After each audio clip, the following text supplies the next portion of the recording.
transitioning into a different character and Rudy? Well, it's odd because it had been a while since I played Mulder. I think, well, we did that movie 2 years ago. But at the time when I started to do Californication, it had been like 3 or 4 years for me, maybe 5, I'm not sure. And it kind of goes from my mind maybe more than from other people's minds. It was something that I had left behind in a way. So I never compare what I do in the present to what I've done in the past in a way, and I don't try and hold up one against the other. So it's not really a conscious move that I make. You know, it seems like another lifetime in a way, and that's and one that I treasure. But I don't know how I would go about creating that character now if I were to start doing Mulder tomorrow. So it all depends on who you are when you start to do something, when you do something in a way. That was totally confusing. I have less of an idea of what I mean than when I started answering that question. David, aren't you doing something on stage in New York soon? Yeah, I'm gonna do a play called Break of Noon in New York that starts October 28th. We're gonna take a couple more. Okay, my question is for Michael C. Hall, and I'm interested to know what you personally feel about your character's harsh method of dealing with social injustice.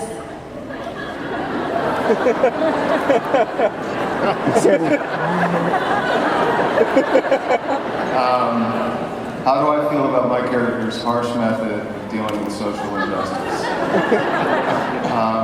Well, I feel it goes a long way to making the character interesting. If he, just put up pictures of people and put a big X on their face, I don't think it would be as interesting. But I think.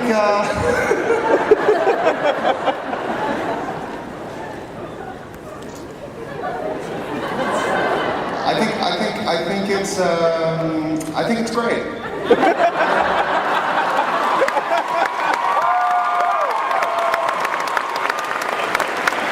getting applause from you, so I sense that you think it's great too. Hi, this question is for the gentleman on the Californication panel. It's so fantastically written. So this question is for Tom. Since he goes through so many different changes and women, is it written from different experiences from the writer's room? That is an excellent question.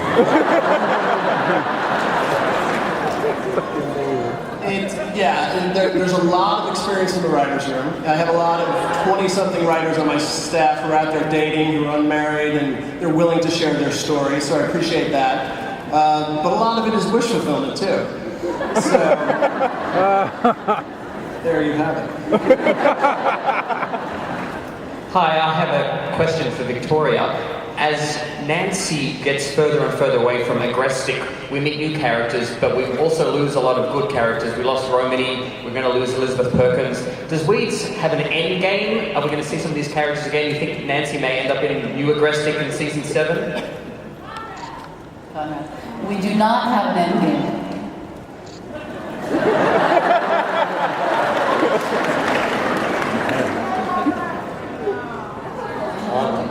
I know.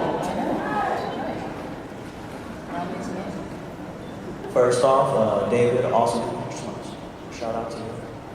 And my question is to Michael and David, how is it going from movie to going to TV?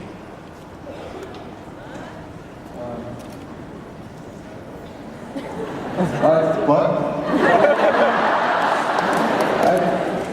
Let's just trade off word by word. Okay. It's pretty much the same. Yes.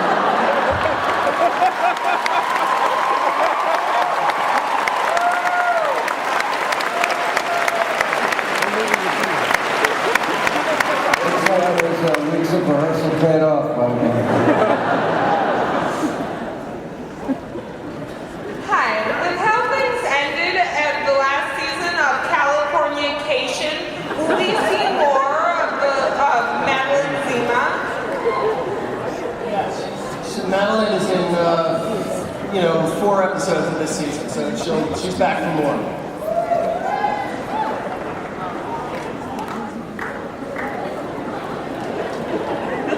Hey, there's another question. Yeah, this is for Tom and David.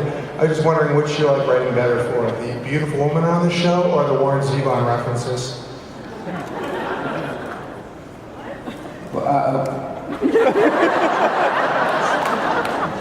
Do you like them or we like them?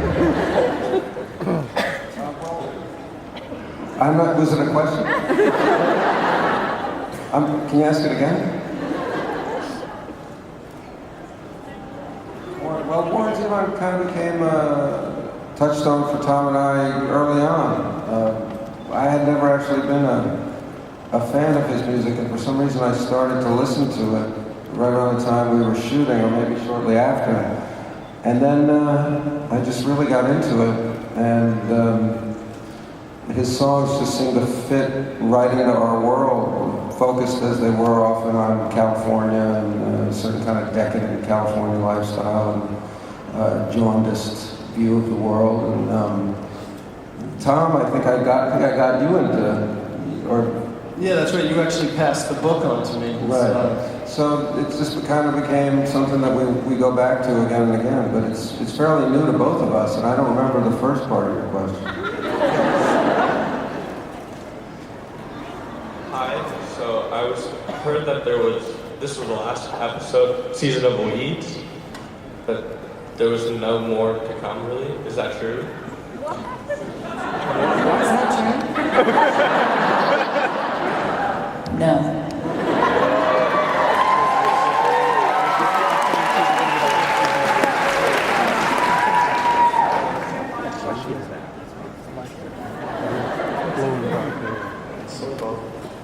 Hi, my name is Berlin, and my question is, how was it becoming, from being Fox Mulder, such a straight shooter, to being morally unrestrained on a Californication? Each role you approach with the demands that the role has. So I think I said earlier, I don't compare the two in my mind, and I would hope that you don't have to either, that you can appreciate both shows in and of themselves as complete entities.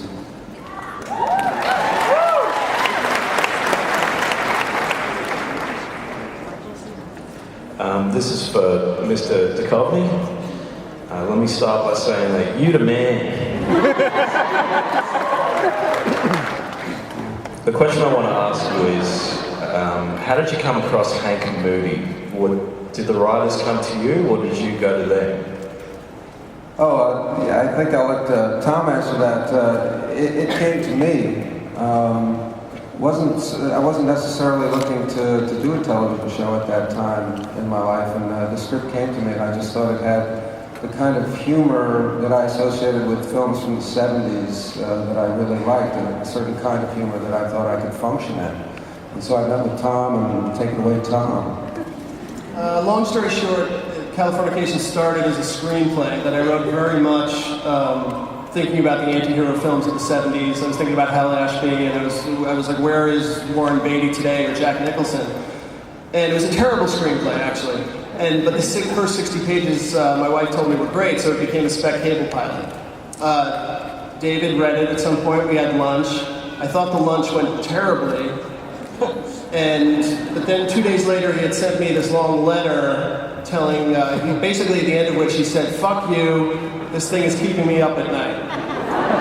Next thing I knew, we were negotiating, and it's been a dream come true. Yeah, a fuck you for me usually means I'm about to do something. Michael,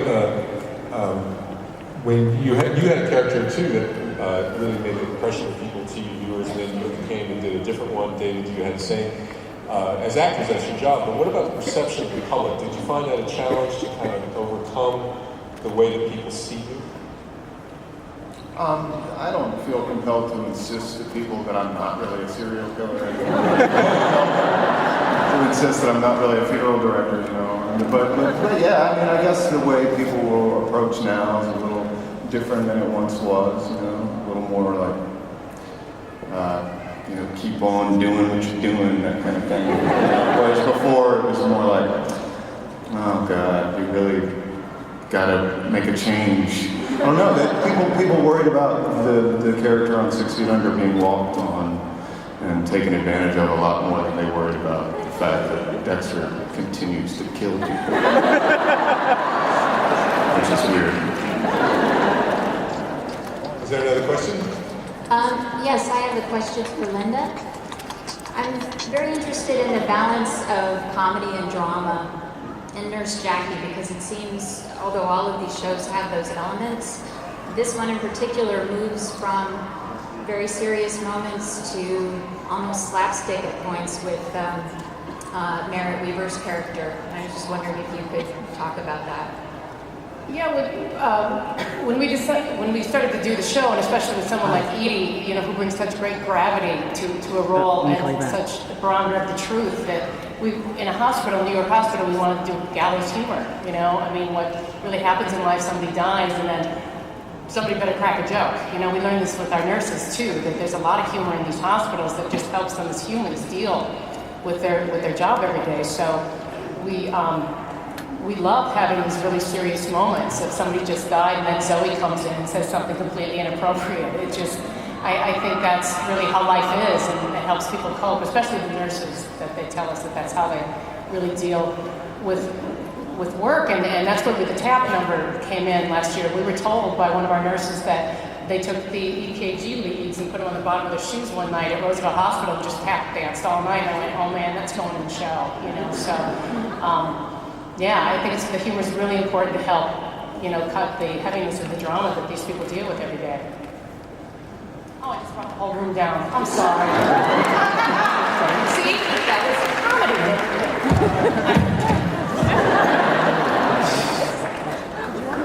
Victoria, do you find source material too in about drug dealers and also now with marijuana laws?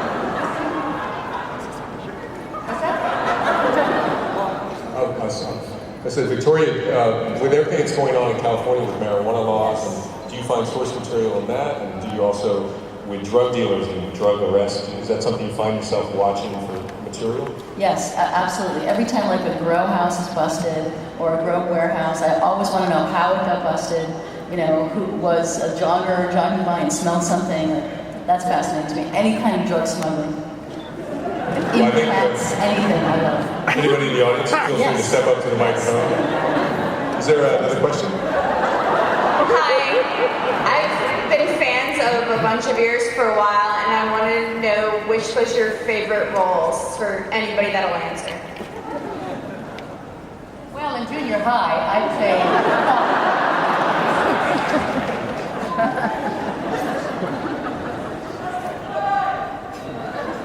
laughs in the Diary of Anne Frank that nobody should get. That's just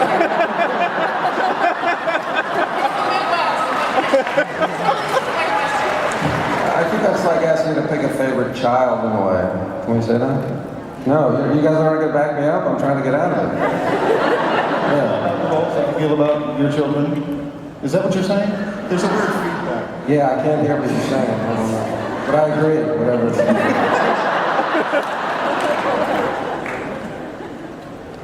Hello, do you have a question? Yeah, how's it going? For Michael, I noticed in your recent role in Gamer, you played more of the villain character, and I was just wondering if you liked preferring more of the villain, complete evil, or going for the anti-hero, more good? I'm, you know, all of it. I love that, you know, Dexter turns things on its head and invites you to root for the person who is usually the ultimate villain in a film, a serial killer. It's also fun to, you know, play megalomaniacal whack job straight up. It's nice to play good people, normal people to whom crazy things are happening, as opposed to people who are uniquely afflicted, you know.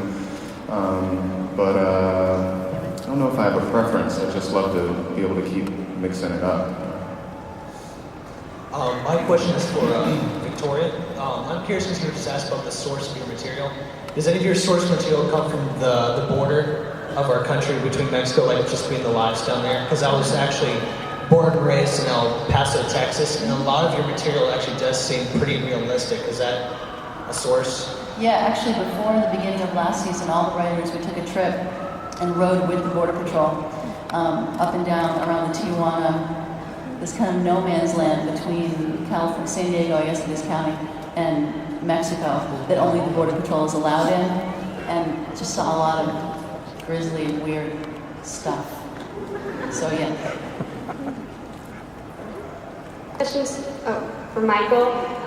The first 3 seasons of Dexter kind of ended with a conclusion. Were you completely surprised for the 4th season, or were you kind of expecting to go out of the norm? I'm sorry, I didn't. Did anyone totally? I couldn't understand the whole question. Were you completely shocked by the twist that you left us with? I was shocked. I mean, I had some warning. You know, I knew things were headed in that direction. I was glad that we were able to keep it quiet enough that it managed to shock people who were watching it. You know, I thought that was remarkable in a way that we were able to keep that quiet. But as an actor, I was excited. I was really sad to see Julie go as a person who I worked with for 4 years. Not that she didn't go on for other things. I think she's here promoting a new show at Comic-Con, which is pretty cool. But Julie Benz. But for the character, I was really excited because there was almost like a new origin story. One where now Dexter had blood on his hands, and the whole structure that he built for himself had been taken away. So, just in the same way you talked about burning down a town, Dexter's not, the town isn't burned down, but the fundamental sort of thing that he held on to appear normal and to actually experience himself as normal is, for the most part, gone. So that's big. Mary Louise Parker, what's your favorite nude scene that you've ever shot? Now we're talking. Gosh, there are so many.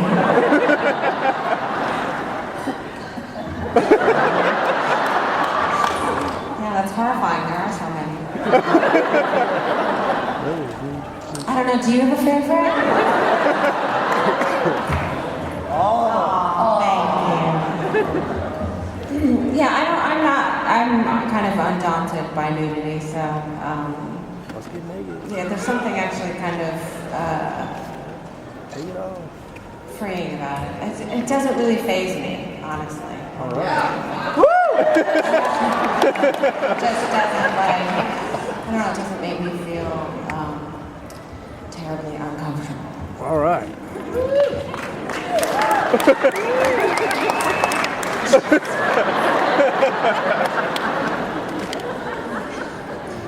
So you all must be big fans of your own shows. So I'm curious, this is a question for all of you. If either of you had to either produce or write or star in one of someone else's shows, who would want to be in what? Does Nancy want to go party with Hank in California? Maybe Nurse Jackie runs in one of Dexter's runaway victims? Of these shows or of any shows? I wanted to be on Flight of the Conchords.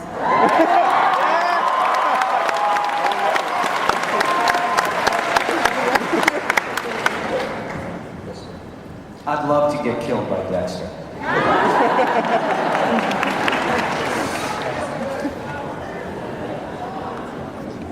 Part of the fun of being at Showtime, when you do get a show there, I was huge fans of all these shows, and so to be able then to come in with a character like Jackie, these guys all set the tone for that. I mean, it's really thrilling to be on a network that you're a fan of the other shows, because believe me, there were years where I wasn't big fans of, I won't go there. The thing is, it's a cool question, because all these shows are cool, but if you put them all together, that's just a really messed up laughing sketch. They're all, okay, how old am I? I said laughing. That's are you there? We have time for one, maybe 2 more questions. Hi, this is a question for Michael. I'm sorry, I'm very nervous. I was just wondering, after the passing of Rita, does this mean there will be a new love interest for Dexter? I don't think Dexter is really looking to replace Rita or find a new person with whom to have an intimate relationship. You know, I think I think that door, at least in his conscious mind, is closed. But, you know, we'll see what happens.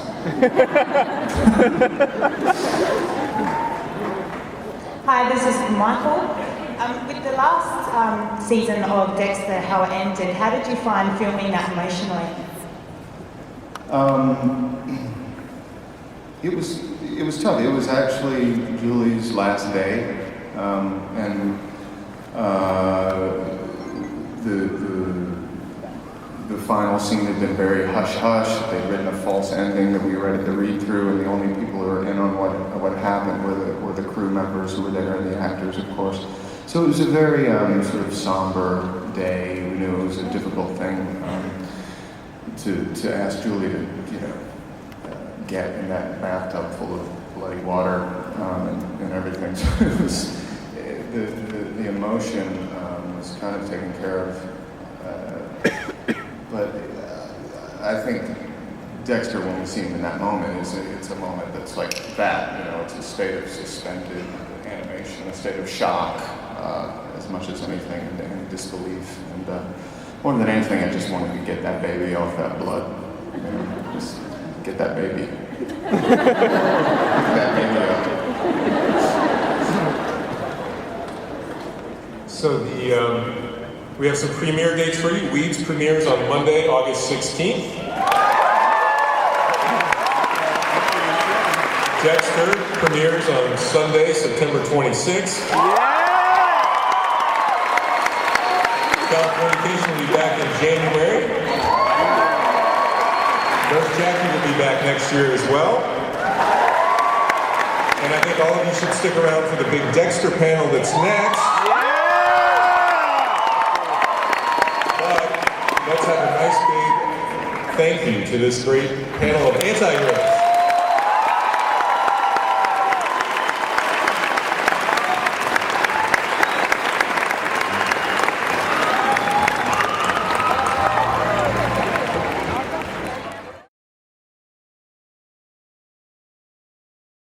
Our new executive producer, Manny Cotto, everybody. Please welcome him.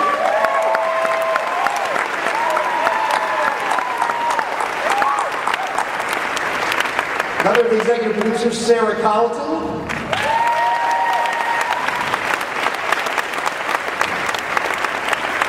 Here she comes, Sarah. Another of Dexter's executive producers, John Goldwyn.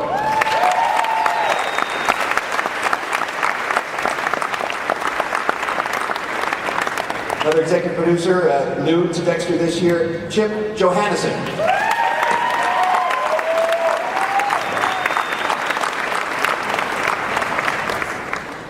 You know him as Harry Morgan. If Dexter had just listened to Dad, none of this would have happened. James Remar, everybody.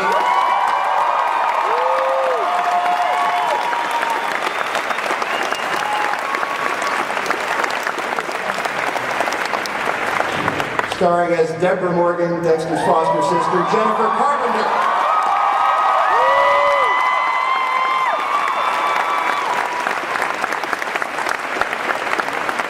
And lastly, the man himself, star and executive producer of Dexter, Michael C. Hall.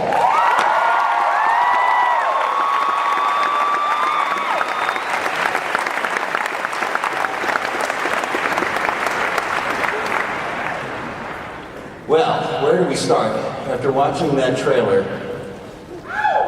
now that Rita is gone, let's start with some of the producers. Maybe you guys can address this. It seems like this opens up endless possibilities for where to take the character of Dexter, given what he's just been through. Does that free you up creatively when you go into a new season? Sure. Yeah, I mean, the main thing for us was that we were left with this amazing event at the end of season 4, and wanted to go through with this character that we love as much as everybody here does. And we have this guy here who is, his wife is dead, his son was born in blood like he was, and it's all, he's in this nightmare that is very much of his own creation. So we felt like we had a starting point there, and then after that, I think it surprised us, and hopefully it'll surprise everybody here where this ended up going. Sarah, we were talking a little bit backstage, and I mentioned with Julie Benz now missing, and you said it's like losing a member of the family. What's it like saying goodbye to someone who's been there so long? It was something I think all of us who've been on the show from the beginning never want to go through again. She was such a huge part of our team, as well as being so integral to Dexter's tiny little footsteps towards, you know, being a patchwork doll of having some human emotion. And and she paid a price for his confidence, if you will, his thinking he could have it all, and it was heartbreaking.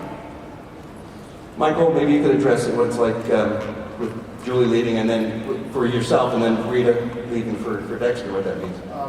To see Julie leave was really tough. I mean, she'd been someone I'd grown to know and love and respect and enjoy working with over the 4 seasons that she was with us. I do think she's here at Comic-Con, Julie Benz.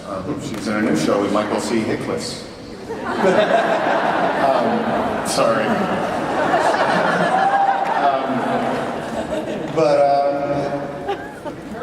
It is pretty exciting. I mean, rarely this far in do you get to completely or so fundamentally change the landscape for a character and a character's world. So the storytelling possibilities and the character possibilities on that end, it's a pretty exciting development, horrifying though it is. Jennifer, the growth of your character as well has been exponential over the past couple seasons. It seems to be now, finally, she's starting to think something may be up with her brother. And she's starting to peel back those layers of the onion a little bit this season. Yeah. Well, I mean, I think that's true. I don't think she's actually put the puzzle together so that it reads, my brother's a serial killer. But, you know, she went through something very similar last year, and even the same serial killer. She lost her love to the same serial killer. So I feel like she's starting this season thinking that maybe they're on common ground, and maybe actually the floodgates might open and she might have the brother she's always suspected that she had. Their grief looks very different, so the suspicion can't help but be there. And this feedback is very weird, sorry. Will Deborah step up as an aunt too, now that the kids are sort of on their own? I think she'll step up. I can't say that she's going to be great at it. But, you know, she hasn't dropped the baby yet on camera.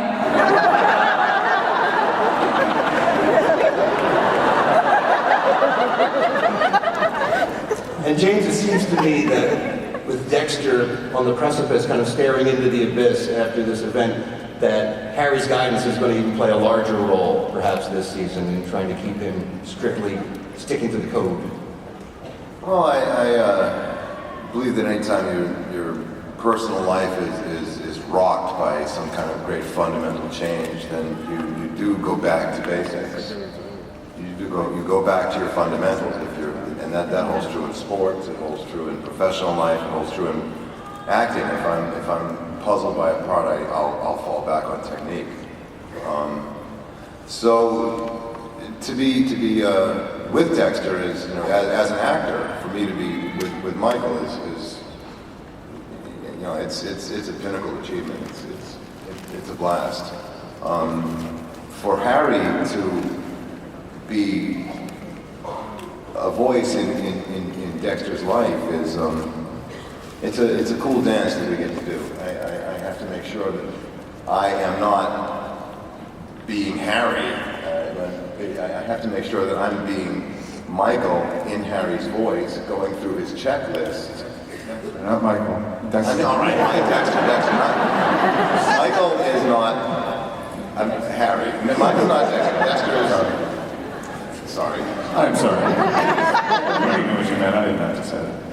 like he said. So it's a cool thing to do to make sure that I'm being Harry's being the fundamental voice of Dexter's path, as it were. So whether I get to do more or less is I don't know, but it's cool being there. And Mandy, you and Chip are kind of the new kids on the block this season. What's it like? What are the challenges for you coming onto a show you're jumping on a moving freight train, basically? What are the challenges of jumping onto a show, and especially given how we all got rocked at the end of season 4, what does that pose to you as a particular challenge? Well, it's a huge challenge. I mean, we actually jumped off a moving freight train, which was 24. And coming from that show to this, it's been it's been daunting. I mean, my first pitch for the season was kind of a Jack Bauer, Dexter Morgan matchup. It didn't quite go over so well. So we had to kind of retrench. But it's a different show, a completely different show. One of the things getting used to is losing the real-time aspect. We can actually make time cuts. Characters can go places and just cut there. And but the other thing is the humor. This is in many ways a dark comedy, which 24 had none of, except for Chloe. And it's something, it's a challenge in starting any new show, especially with such a great ending to a last season and an incredible writing staff which is already in place and knows the show better than we do. John, what's the overall tone, if you can determine one, for this upcoming season? I felt like last season was sort of Dexter getting more and more in touch with his humanity. What does this season, what is the thrust of it for him? What's he exploring? I think Dexter is exploring uncharted territory, emotionally, and he's never experienced any of the issues or problems that he's encountering in terms of seeing a single parent for the first time in his life, now that Rita's gone, coping with the loss of his children's mother, and everything that involves, as well as a whole new set of relationships with the wonderful cast that compiled, including Juliet Stiles, among others. Is that an exceptionally exciting time for you, Michael, when you get a chance, when you know you're going to be going to, like John said, uncharted territory, and you're getting to explore new aspects of the character? Yeah, like I said, I mean, the television series, it's an open-ended commitment you make when you do a pilot episode to maybe do a season, or maybe 2, or maybe 4, and now we're in our 5th, and it is as sort of wide open feeling and new as it's ever been. It's an amazing gift, and it's a testament to our to this character and the possibilities that he presents, but it's a testament to our writing staff that they continue to find ways to thrust him into situations that require him to confront himself in new ways. Well, I think we can take some questions from the audience now. If you've got some, maybe you can find your way to the microphone and we can start asking some questions of everybody. I think you back there first? Yeah. Okay. Hi. I was wondering, from all the seasons, the question seems to be, can he have it all? And you brutally answered no over and over again. From Dexter killing his brother, killing Miguel, and indirectly killing Rita. Are we going to see a new blow up in this upcoming season? A new blow up? Will Dexter be killing people? Is that what you're asking? I think that's for everyone. It's not so much maybe about raw body count. It's about the fact that he's in an emotionally much more ragged place than he's ever been. And this thing that always kind of calmed him and brought him peace maybe isn't working so well anymore. So it's going to be, we're going to see a lot of different colors in that regard too that we really haven't seen in previous seasons. Great. Okay, you're next. Hi, my name's Charlotte, and I have a very Comic-Con related question. Have you guys ever noticed the huge similarities between Batman and Dexter Morgan? And if you guys have taken any influence from it, or just after that? What do you think are the similarities? I don't think it's occurred to anyone here on the table. They were both born into the lives of vigilantism due to parental death. And they both have to give up their life to live their true identity as a vigilante.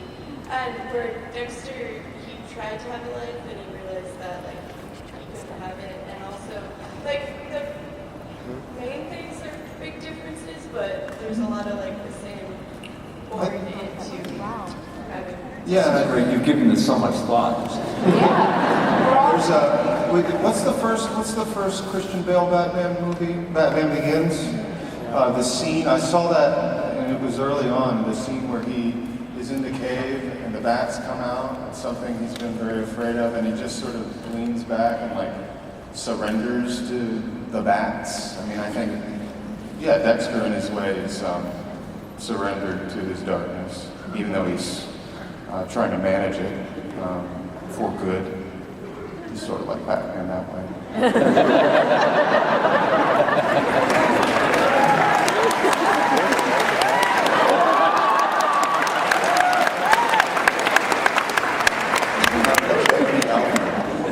Yeah, and then Harry is Alfred. Okay, you're next. Hi, my question is for Michael. Dexter's a very dark character. How do you mentally prepare for that, or do you find yourself thinking like Dexter outside of Dexter? Sometimes in traffic.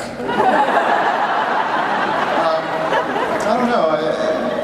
At this point, you know, you play a character for a really long time, and after a while, it sort of starts to, it's in you like on a cellular level, and you just sort of let it go. Like you don't have to think about it as much as you once did. But I don't know. I mean, inevitably, you take your work home with you, and as much as you're preoccupied with what the next day holds, what scenes there will be. But I don't know. I'm never more sort of relaxed than on a day when I just simulated killing someone.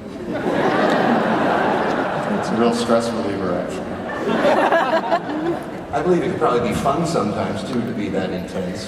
We were talking a little bit backstage, and you mentioned the scene you did with John Lithgow, the Thanksgiving scene that you shot last season. Oh, yeah. Can you tell that story? Well, I mean, John, you know, it will always be one of the highlights of my career to have worked with him on this relationship.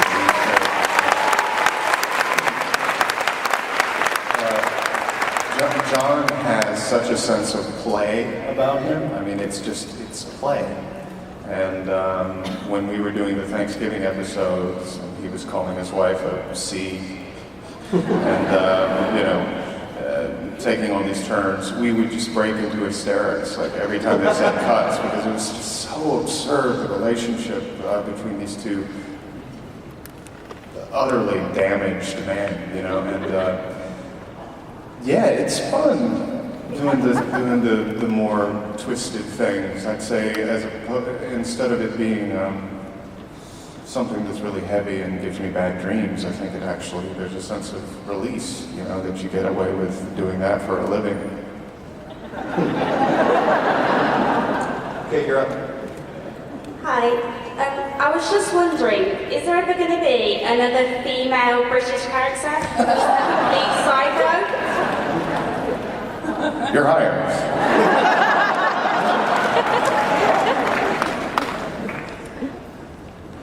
I don't know.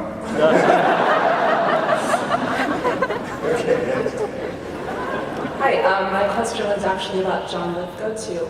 He put out a children's album a couple of years ago called Singing in the Bathtub.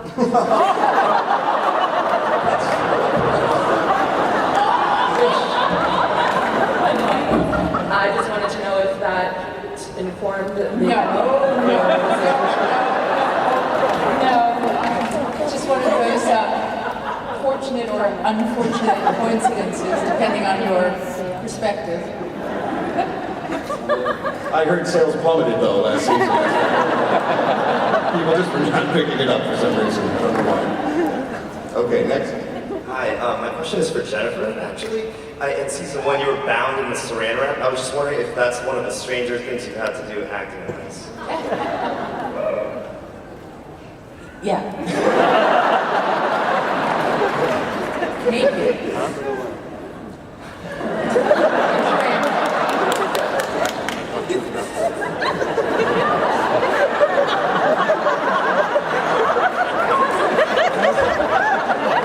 This season, as Deborah looks forward to the past, contrast with her father's activities as she sort of looks more into the man that he was and discovers more about him. Does that substantially change her relationship with Dexter as well, do you feel? Well, there's really not so much of that yet. We're only into the 4th episode.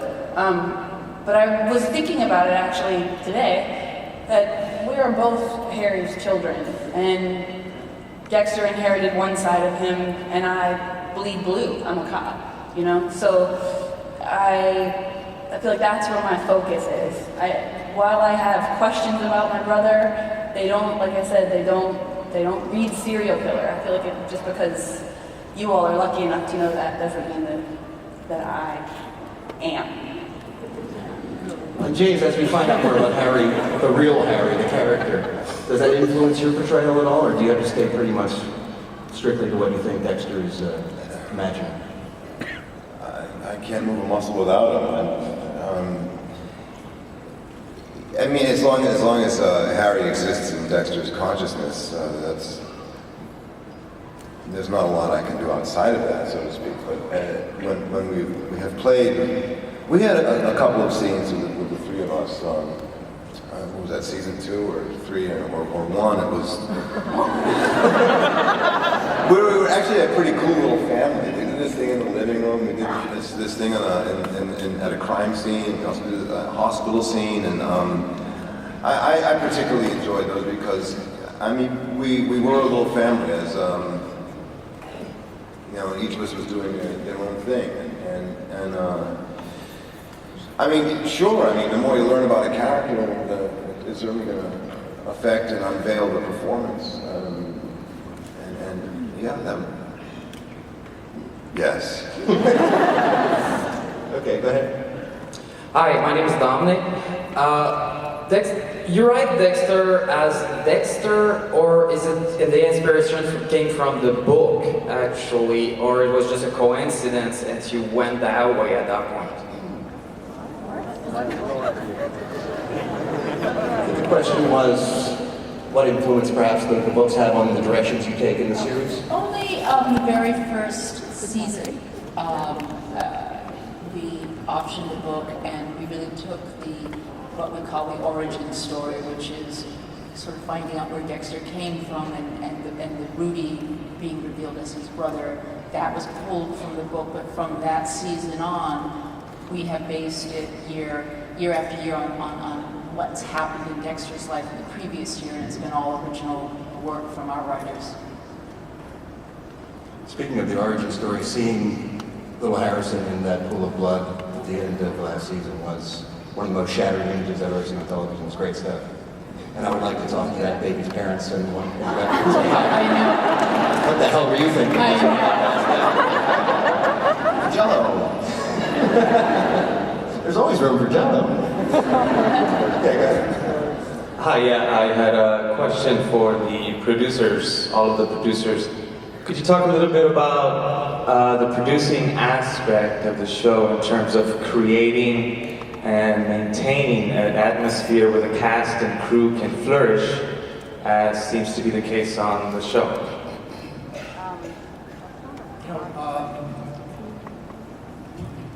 I really, the atmosphere at this place, I say this coming in from the outside, is it sounds silly, but it really is like a big happy family. We have these table reads that are kind of joyous, and I think it comes from the set and probably from Michael. Mandy and I came from a very different environment at our last job, and I gotta believe it comes from that guy there.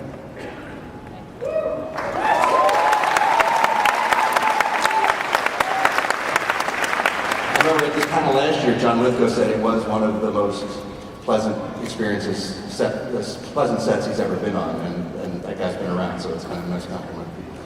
And if he doesn't win an Emmy, by the way, there's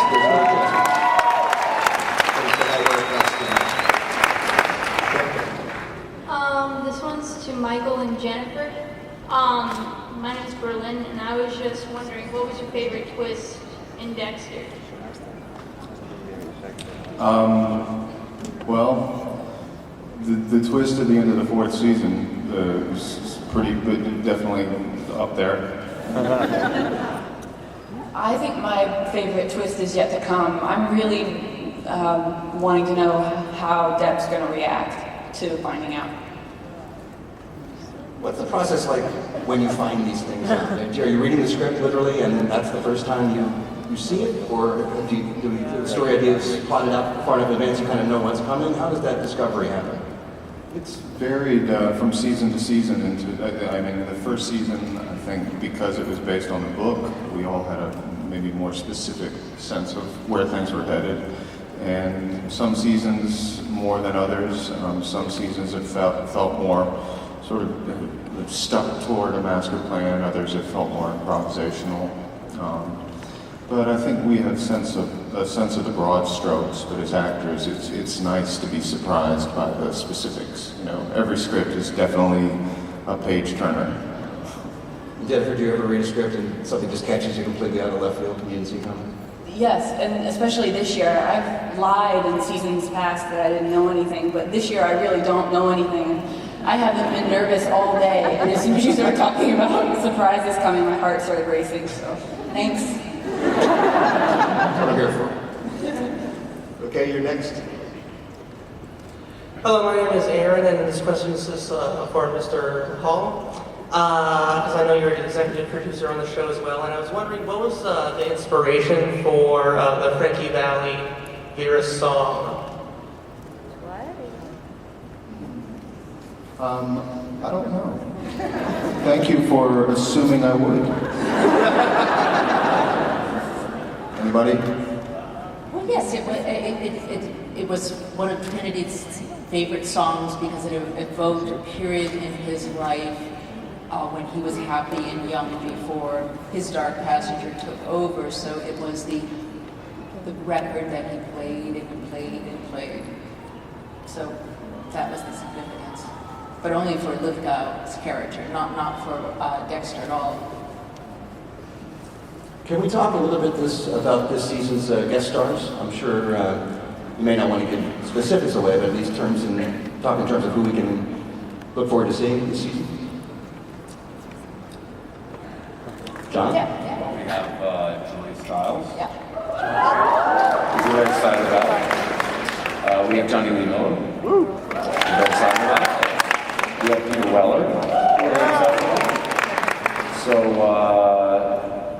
what more have we done? No, that's a good lineup right there. Yeah. But I just think it must be a joy for a guest star to come on to do Dexter because they're provided with such great material in a good atmosphere with great actors. It's got to be a dream job. Well, we're very lucky because now going into year 5, we've built up a real repository of goodwill in the community, the creative community, with the wonderful cast that we've got. And so people are very eager to be a part of the experience, and we've just been extremely fortunate to have wonderful actors on the show and wonderful actors who want to be part of the experience of the show. So that's great. Wonderful writers who write stuff Wonderful that parts for it. actors rarely get to act. So. Peter Weller's playing a character that was actually part of our original pitch to Showtime. We called him Weller, so oddly we had to change the name once we got the actor that we wanted, which has been difficult. And in the case of Julia Stiles, she's never done television before.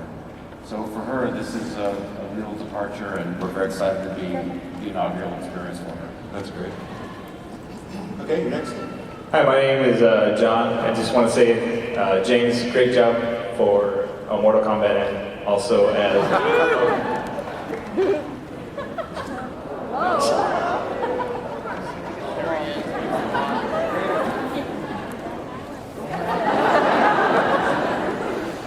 So this had that person killed who asked that question. Comic-Con guards came in and took him away. Do we have another question lined up? Hi, I'm Jennifer. I was wondering, mostly to Michael, but to everyone on the cast, who was your favorite guest star to work with and why? I mean, it would have to be John Lithgow. But gosh, I mean, there's so many. I've enjoyed all the people I've killed.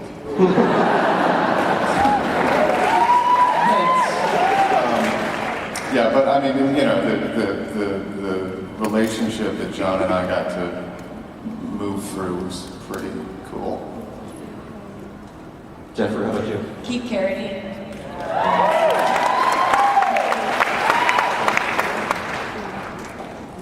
Okay. Hi, my name's Michelle. My question is, did Trinity really kill Rita, or was it the creepy next-door neighbor?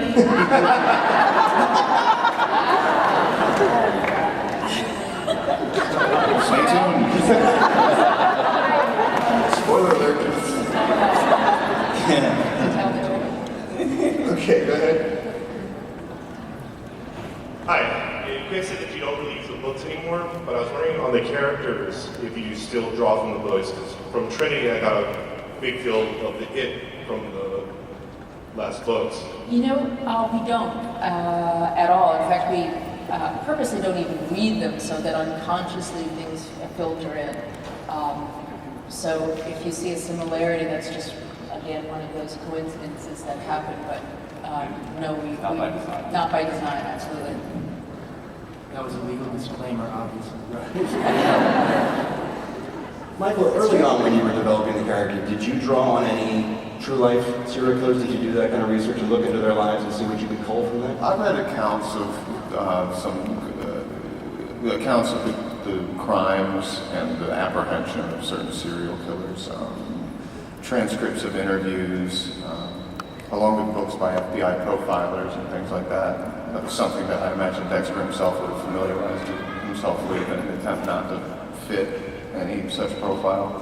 But ultimately, you know, I found Dexter to be singular among serial killers because of the code that we come to know about. So ultimately, it was a flight of the imagination.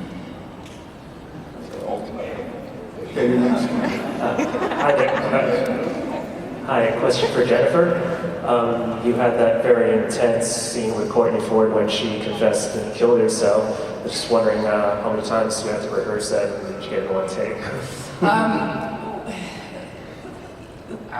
We certainly rehearsed it at least once, just for the cameras and stuff, but I feel like we only did it a couple of times, which was enough. Courtney was amazing in that scene, and I needed only to listen to her, look at her. But that was intense. Thanks for bringing that up. We're just creeping you out today. This show freaks me out. There's a lot of physical demands on the show too while you're working. There's a lot of physical stuff. And I was wondering when the days get long and the work can get a little grueling, is it harder to focus on the acting, or does it become easier because you're physically involved? For either one of you guys. I think your defenses fade when you feel fatigue, you know, and the payoff is today. I feel like we spend sometimes, 15 plus hours at work, and it feels like we're just making it for ourselves sometimes because our world feels so small and contained. And to come here and see all of you, to think that you actually watch it too, is pretty amazing.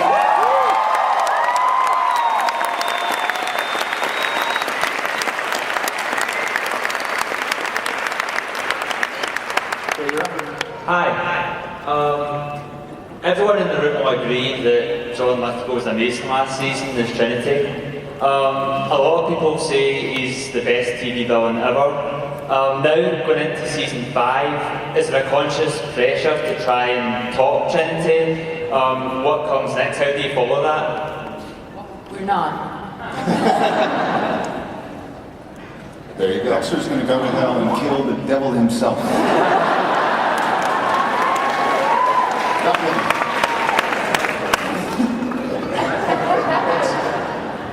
Hi, I was wondering if maybe in one of the upcoming seasons, if not this one, then maybe the next, that Dexter may delve into the origins of the Dark Passenger, or what it is and why it chose him as a host. That's a very interesting idea that Thank we you. don't think about. Thank you. You're also hired. It is a very season 5 topic, actually, that whole thing. In the wake of Rita's death, he takes stock of his life a bit, and that kind of thing's going to definitely come up. I've never gotten the sense, maybe I'm way off base here, that Dexter ever really wanted to be cured, if that's the right phrase to use, from what he was going through. He seemed to want to be able to adapt it to make a life work with it, but never really showed any great interest in getting rid of that. But remember the last episode of last year? Dexter's on his boat towards the end of the last episode. He's tossing Trinity's body overboard and he says, "It's time for me to embrace my family and maybe someday soon I'll be rid of the dark passenger." So he's at the most optimistic point of his entire life, thinking that he could be rid of the dark passenger, only to come home and find out his wife is dead and his son is sitting in a pool of blood. So he knows that will never happen. That will never happen. Jennifer, what can we look forward to this season in terms of Deborah's love life? She is the unluckiest woman ever when it comes to boyfriends. Well, I think that just about every year people have asked me about my love interest, and my love interest, the person I was interested in loving, was shy. So, I mean, I think she's interested in getting rid of the ghost, and I don't know what I'm allowed to say. So I'll say nothing. I've always said being Deborah Morgan's boyfriend is like wearing a red shirt on Star Trek. You weren't going to be around for long. That's a Comic-Con joke right there. Okay, go ahead. Hi. As much as I wouldn't want to see Dexter end, I have to ask, have you guys ever thought of a definitive end to Dexter's story? Like, or are we just going to keep going? Does Dexter teach Harry, and then Harry teach, like, baby Dexter, and then baby Dexter teach baby Harry? We haven't talked about it, but I think we will all know when we have reached the end. I mean, as long as everyone here feels that there is a creative way to go forward with his character and bring him into new experiences and new territory, will be a dynamic life in the show. But when we all hit that wall, I think we'll know it. I don't mean to overstate it, but it seems to me that with what happened at the end of last season, you guys really have sort of opened up a gamut of directions and possibilities to travel that could literally go on and on and on. Okay, you're next. First of all, Mr. Hall, F cancer, new man.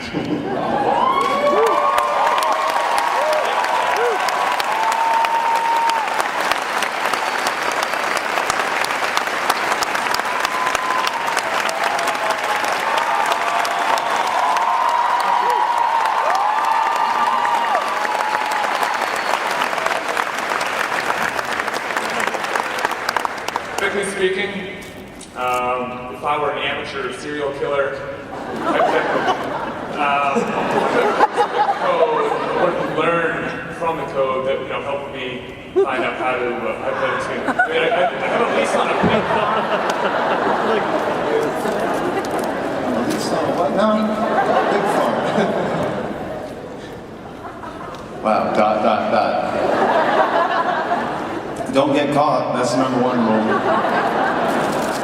Women complicate things, that's the second one. Right. Yeah. Cover your tracks.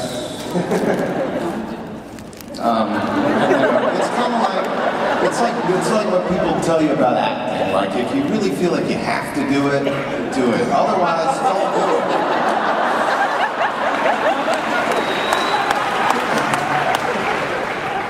Views of Michael C. Hall do not reflect Comic-Con or anything else.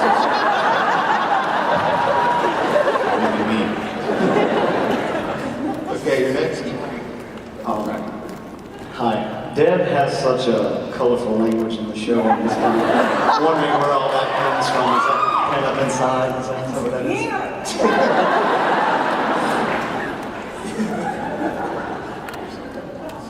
Do you curse more in real life now that you've been unleashed?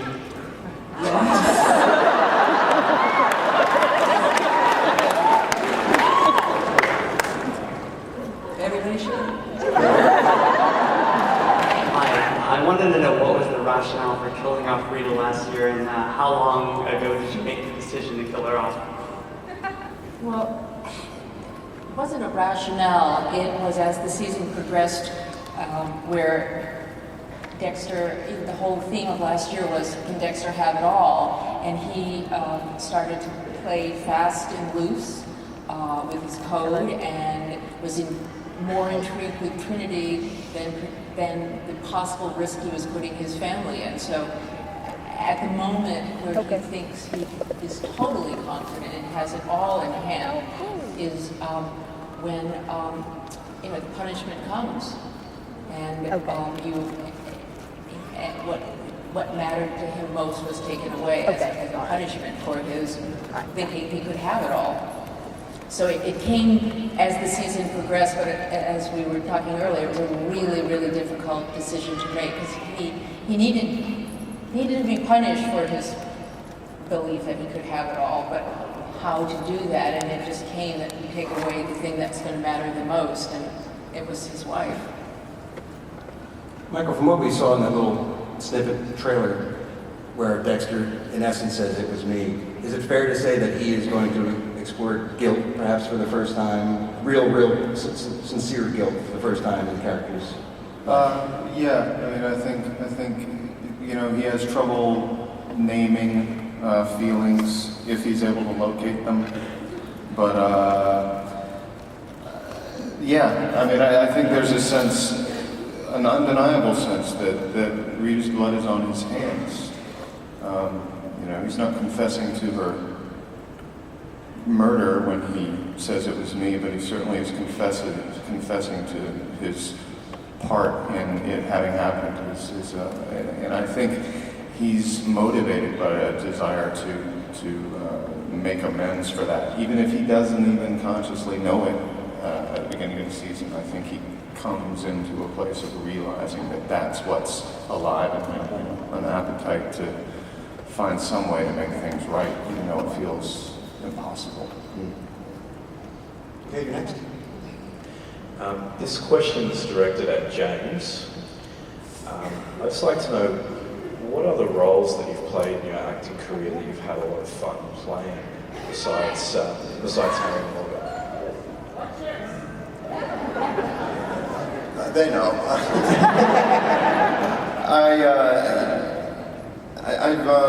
I've enjoyed pretty much all of them. When I was a younger actor, I took some of my heavier roles, like Dutch Schultz and that sort of thing, home with me a lot. It was hard to let go of that, so I wasn't really enjoying it. I was so much as inhabiting it. But thankfully I'm still alive, and I can look back on them, pretty much all of them affectionately. Certainly Richard Wright was a lot of fun. But Harry's the best. Okay. Hi. Everybody is concerned about baby Harry following Dexter's footsteps. What about the other kids? Have you thought maybe not in this series, this season, but maybe next season, they might be showing some sociopathic tendencies? More so than regular kids do, I guess? Yeah, I think the primary concern is about Harrison because he's got Dexter's blood in his veins. As far as the other kids go, I don't think there's much of a pressing concern. Well, obviously you have to deal with the impact that, as we saw in that trailer, with them losing their mother. It's going to be extra pressure on Dexter, not just in this thing with that, but dealing with with the kids and their rage and feelings too. Yeah. Part of the issue with babies is casting, of course, and you kind of get what you get, and we have the happiest, most untroubled baby you would ever see in your life, so that will limit our options. He's also a genius.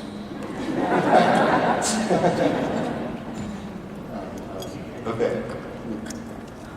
I just wanted to ask, since I know that Julie Benz has another job already, but are you guys ever going to bring her back as kind of like a Harry character, where she gives advice and comfort to Dexter? No.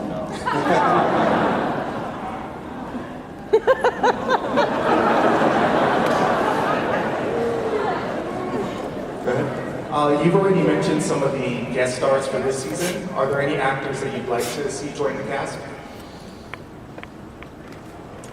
No. Danny Bonaducci. I happen to know he's available. I can give you his I've number. always been a big fan. Okay, next. Hi. This question is for James Remar, Jennifer Carpenter, and Michael C. Hall individually. What are your weaknesses in acting?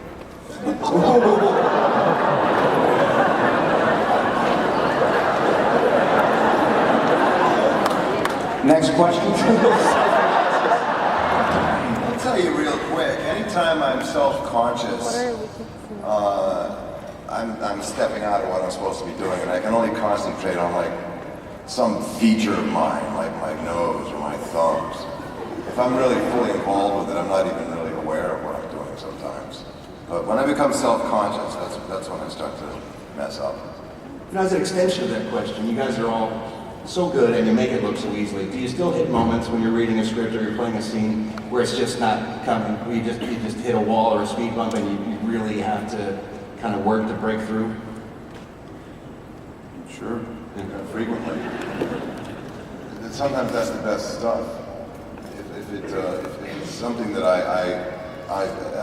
that's hard, I don't want to do that. It's because it's challenging, because it's potentially very good, because it's going to force me to open up. It's going to force me to, unless it's just untruthful. But if it's challenging and it's scary, because I'm basically kind of shy and self-conscious anyway.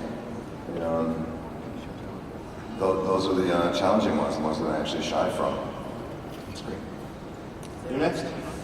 Yes, hello.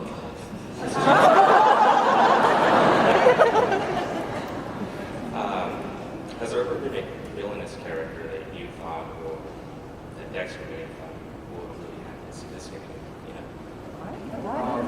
have any favorite victims who were really led to kill? That you thought, oh, this guy really has it coming.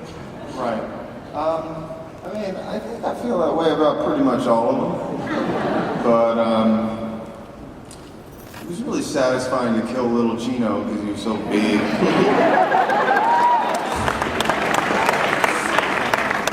Beef bus. That's what that was called. We have time for just a couple more questions. Hi, I just wanted to know, how is Dexter going to manage being a serial killer and being a single dad? It's a lot of work. Well, stay tuned. It's a logistical nightmare, He's got to lean on his foster sister for her help. A nanny is hired at one point. But, I don't know. He's got to get even better with the sleep deprivation, I suppose. He must be a guy who sleeps like a couple hours a night.